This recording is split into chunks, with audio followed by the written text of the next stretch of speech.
This is a lot different than maybe some other immersions. We're not going to Chile or Argentina or France. We're going to somewhere that maybe misunderstood by a lot of students in a lot of our countries. So definitely a lot different.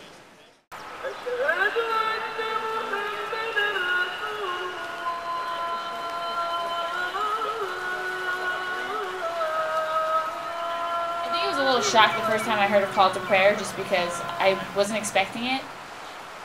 The first day when we went to visit a mosque, it definitely cleared up a lot, the confusion that I had and the misconceptions that I had. First went to the Al Jumeirah Mosque, and they said that the ritual is to wash your feet and hands before you enter. And I just kept thinking to myself, like, wow, this is really serious. Like, they take their religion very seriously.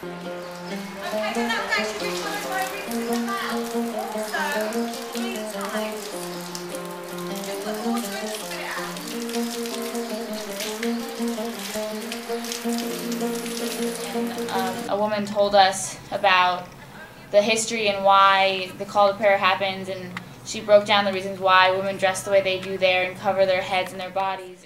They talk about just being in the mosques, and they have kings and princes, and they're worshiping with the homeless, shoulder to shoulder. No gaps. Okay, so when we pray, this is how we stand. As you can see, no gaps. The role of women in the country, you go in and you kind of expect women to be kind of, I guess, persecuted or kind of below the men. As we go throughout the week, we did meet with a lot of women that were Muslim. That was very interesting.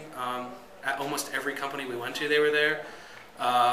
And they have very prominent roles. So actually, no, they're not objectified any more than they probably are in the United States. So I think the biggest thing for me was when we went to visit the largest mosque in the area, and all the girls had to wear abayas and completely cover our heads. It was kind of like a weird experience, but I think most of us felt pretty comfortable after a while, just because we got used to it. And after a couple minutes, I don't even think I realized that I had this full dress and head covering on. I just felt totally normal.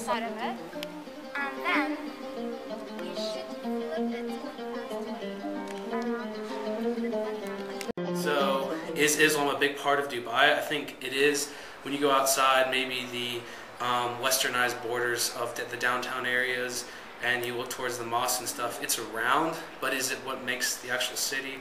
Not really. And I think that's what maybe has brought so many companies there, is they're able to make that separation between the actual culture and westernized capitalistic type businesses.